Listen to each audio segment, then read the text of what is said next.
ಅಲ್ಲ ಎಲ್ರು ಯಾಕೆ ಹಿಂಗಿದ್ದೀರಿ? ಏನಾಯ್ತು ರತ್ನಿ?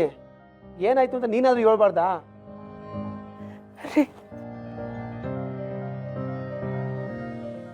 ನನ್ನ ಲ್ಯಾಬ್ ರಿಪೋರ್ಟ್ ಬಂತು.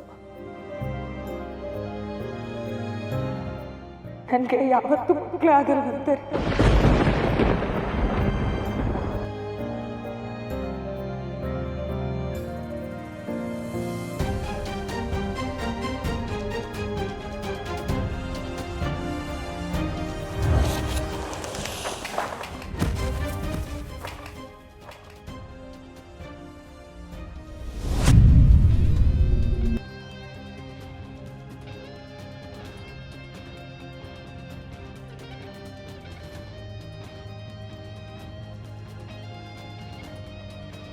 ನನ್ನ ಕ್ಷಮಿಸ್ಬೇಡಿ.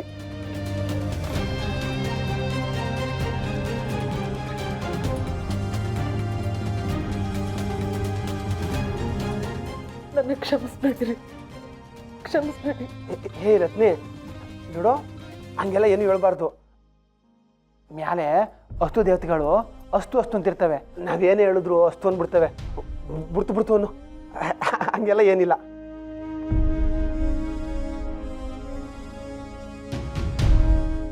ನಾನು ಬಿಡ್ತು ಅಂದ್ರು ಅನ್ಲಿಲ್ಲ ಅಂದ್ರು ನನ್ಗಿರೋ ಕಾಯಿಲೆ ಅದರಿಂದ ಆಗೋ ಸಮಸ್ಯೆನ ಬಿಡಲ್ಲ ರೀ. ಏನೋ ನಮಗೆ ಮಕ್ಕಳಾಗಲ್ವೇ? ಯಾರು ಹಂಗೆಲ್ಲ ಮೋಸ ಮಾಡೋಕ್ಕಿಲ್ಲ ನಮಗೆ. ನಮ್ಮ ಶಿವ ನಿಮ್ಮ ಅಣ್ಣ ಅವನು ಮಾಡಿದ್ರೆ ಪುಣ್ಯನೇ ಸಾಕು, ನಮಗೆ ಮಕ್ಕಳಾಯ್ತವೆ. ನೀನು ಯಾರ್ಯಾರು ಮಾತು ಕೇಳ್ಕೊಂಡು ಹಿಂಗೆಲ್ಲ ಮಾತಾಡಬೇಡ. ಮಾದಪ್ಪಣ ನಮ್ಮ ರತ್ನಂಗೆ ಮಕ್ಕಳು ಆಯ್ತವೆ. ಅವಳು ಬಂಜೆ ಅಲ್ಲ. ನೀಲಕ್ಕ, ಈ ವಿಷಯನ ಯಾರಿಗೂ ಹೇಳಕ್ಕೆ ಹೋಗ್ಬೇಡಿ. ಊರು ಜನಗಳು ಹಂಗ್ಯಾಕೆ ಏನೇನೋ ಮಾತಾಡ್ಬಿಡ್ತಾರೆ. ನಿಮ್ಮ ಕೈ ಮುಗಿತೀನಿ. ಅತ್ತೆ ನೀವೇನು ಯೋಚನೆ ಮಾಡಬೇಡಿ. ಹಾಂ, ಎಲ್ಲ ಒಳ್ಳೇದಾಯ್ತದೆ. ಮಹಾಕಾಳವ ಕಾಪಾಡ್ತಾಳೆ. ರತ್ನಿ, ನೀನು ಆರಾಮಾಗಿರು, ನೀನು ಯೋಚನೆ ಮಾಡಬೇಡ, ಎಲ್ಲ ಸರಿ ಹೋಯ್ತದೆ. ಇಲ್ಲ ರೀ, ನೀವೇನೇ ಹೇಳಿದ್ರು ನಾನೇನೇ ಕೇಳಿದ್ರು ನನ್ನಲ್ಲಿರೋ ನ್ಯೂನತೆನ ಬದಲಾಯಿಸಕ್ಕಾಗದೇ ಇಲ್ಲ. ನಾನು, ನೀವು, ನಮ್ಮ ಮಕ್ಕಳು, ನಮ್ಮ ಮನೆ ಅಂತ ಏನೇನೋ ಕನ್ಸು ಕಟ್ಟಿದ್ದೆ ನಾನು. ಆದ್ರೆ ಅದ್ಯಾವುದು ನಿಜ ಆಗಲ್ಲ ಅಂತ ನಂಗೆ ಗೊತ್ತಾಯ್ತು ರೀ. ಇನ್ನೂ ಗೊತ್ತಾಗಿಲ್ಲ ರತ್ನ, ಗೊತ್ತಾಗಬೇಕಿದೆ.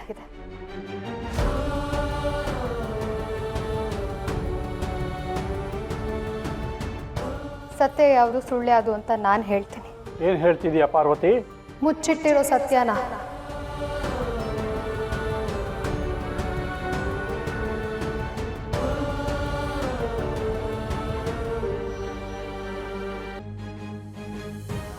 ಮುಚ್ಚಿಟ್ಟಿರೋ ಸತ್ಯನ ಏನ್ ಪಾರು ಅದು? ಹೇಳ್ತೀನಿ, ಎಲ್ಲ ಹೇಳ್ತೀನಿ.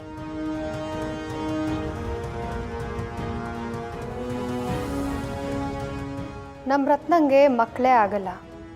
ಅವಳ ದೇಹದಲ್ಲಿ ಸಮಸ್ಯೆ ಇದೆ. ಒಂದು ಜೀವನ ಸೃಷ್ಟಿ ಮಾಡೋ ಸಾಮರ್ಥ್ಯ ಅವಳಿಗಿಲ್ಲ ಅಂತ ಒಂದು ಪೇಪರ್ ಡಿಸೈಡ್ ಮಾಡಿತ್ತು.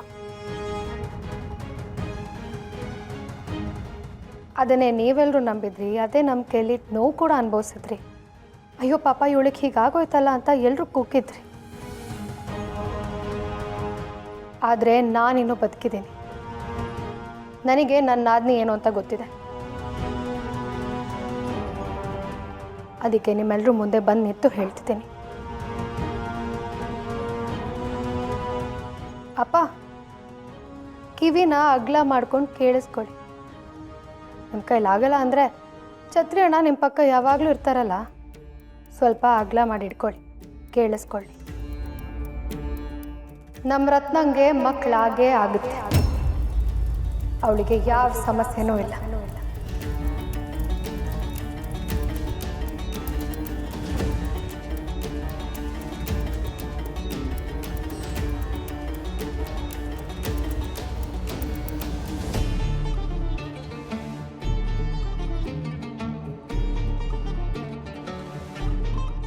ಅಪ್ಪ, ಕಿವಿನ ಅಗ್ಲ ಮಾಡ್ಕೊಂಡು ಕೇಳಿಸ್ಕೊಳ್ಳಿ. ನಮ್ಮ ರತ್ನಂಗೆ ಮಕ್ಕಳಾಗೇ ಆಗುತ್ತೆ. ಅವಳಿಗೆ ಯಾವ ಸಮಸ್ಯೆನೂ ಇಲ್ಲ.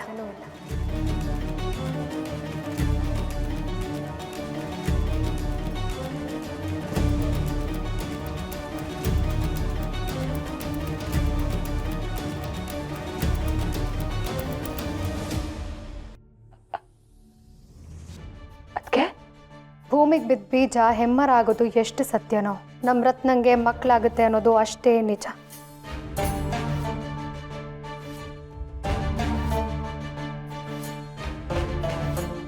ಪಾರು, ಏನವ ಹೇಳ್ತಿದ್ಯಾ? ಇದನ್ನ ಬರೀ ನಾನು ಹೇಳ್ತಿಲ್ಲ, ಕರ್ನಾಟಕದಲ್ಲೇ ದೊಡ್ಡ ಗೈನಕಾಲಜಿಸ್ಟ್ ಡಾಕ್ಟರ್ ಕರ್ಣ ಅವ್ರ ಹೆಂಡತಿ ಡಾಕ್ಟರ್ ನಿಧಿ ಅವ್ರು ಹೇಳಿದ ಮಾತು.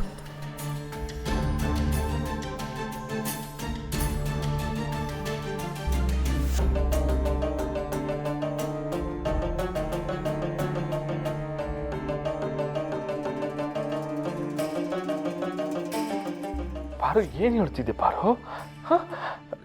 ನಿಧಿ ಮೇಡಮು ರತ್ನ ನೋಡಿದ್ರಾ? ಹೇಳ್ತೀನಿ ಮಾವ.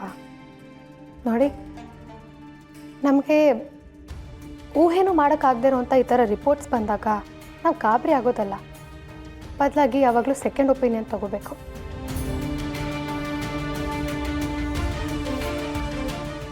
ಅಂದರೆ ನಾನು ಆಗಲೇ ಹೇಳ್ದಂಗೆ 2-3 ಕಡೆ ವಿಚಾರಿಸ್ಬೇಕು, ಪರೀಕ್ಷೆ ಮಾಡಿಸ್ಬೇಕು. ಆಗಲೇ ನಿಜ ಯಾವುದು ಸುಳ್ಳು ಯಾವುದು ಅಂತ ಗೊತ್ತಾಗುತ್ತೆ. ನನಗೂ ಇದೇ ಥರ ಅನುಮಾನ ಬಂದಿತ್ತು, ಅದಕ್ಕೆ ಈ ಮೊದಲೇ ನನ್ನ ರತ್ನನ ಕರ್ಕೊಂಡು ಹೋಗಿ ಪರೀಕ್ಷೆ ಮಾಡಿಸಿದ್ದೆ.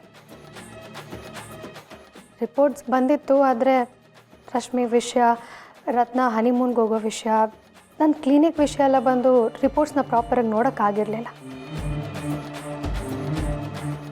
ಆದರೆ ಇವತ್ತು ಅದಕ್ಕೆ ಅವಕಾಶ ಸಿಕ್ತು. ರಿಪೋರ್ಟ್ಸ್ನ ಯಾರಿಗೆ ತೋರಿಸ್ಬೇಕೋ ಅವ್ರಿಗೆ ತೋರಿಸಿದ್ದೀನಿ, ಚೆಕ್ ಮಾಡಿಸಿ ರಿಪೋರ್ಟ್ಸ್ ತೊಗೊಂಡು ನಿಮ್ಮ ಮುಂದೆ ಬಂದು ನಿಂತು ಮಾತಾಡ್ತಿದ್ದೀನಿ.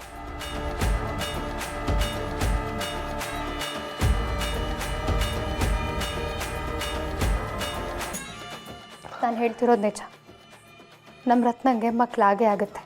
ನನ್ನ ಮಾತು ಮೇಲೆ ನಂಬಿಕೆ ಇಲ್ಲ ಅಂತಂದರೆ ನಂಬುವಂಥ ವ್ಯಕ್ತಿ ಹತ್ರನೇ ಹೇಳಿಸ್ತೀನಿ. ಒಂದು ನಿಮಿಷ ಇರಿ.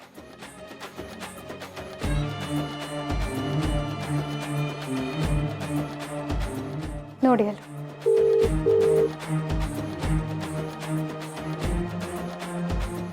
ಎಲ್ರಿಗೂ ನಮಸ್ಕಾರ. ಹೇಗಿದ್ದೀರಾ?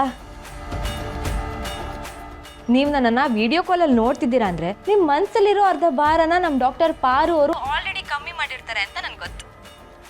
ಈಗ ಮನೆಯವ್ರ ಮನಸ್ಸಲ್ಲಿರೋ ವಿಕೃತ ಭಾರನ ನಾನು ಕಮ್ಮಿ ಮಾಡ್ತೀನಿ. ಇಂಥ ವಿಷಯದಲ್ಲಿ ನಾನು ಸ್ಪೆಷಲೈಸೇಷನ್ ಮಾಡಿರೋದ್ರಿಂದ ನಾನು ಸ್ವಲ್ಪ ಡೀಟೇಲಾಗಿ ಹೇಳ್ತೀನಿ. And Paru, I am so proud of you. ನೀನು ರಿಪೋರ್ಟ್ ನೋಡಿ ಅನಲೈಸ್ ಮಾಡಿ ಇಂಥ ಪ್ರಾಬ್ಲಮ್ ಇರೋದಕ್ಕೆ ಸಾಧ್ಯನೇ ಇಲ್ಲ ಅಂತ ಹೇಳಿದ್ಯಲ್ಲ, ಯು ಆರ್ ರೈಟ್. ನಾನು ರತ್ನನ್ ರಿಪೋರ್ಟ್ ನೋಡಿದೆ, ಪಾರು ಮಾಡಿಸಿದ ರಿಪೋರ್ಟ್ ಜೊತೆಗೆ ರೀಸೆಂಟ್ ರಿಪೋರ್ಟ್ನು 2 ಸ್ಟಡಿ ಮಾಡಿದೆ. ಆದರೆ ನನಗೆ ತುಂಬ ಹರ್ಟ್ ಆಯಿತು.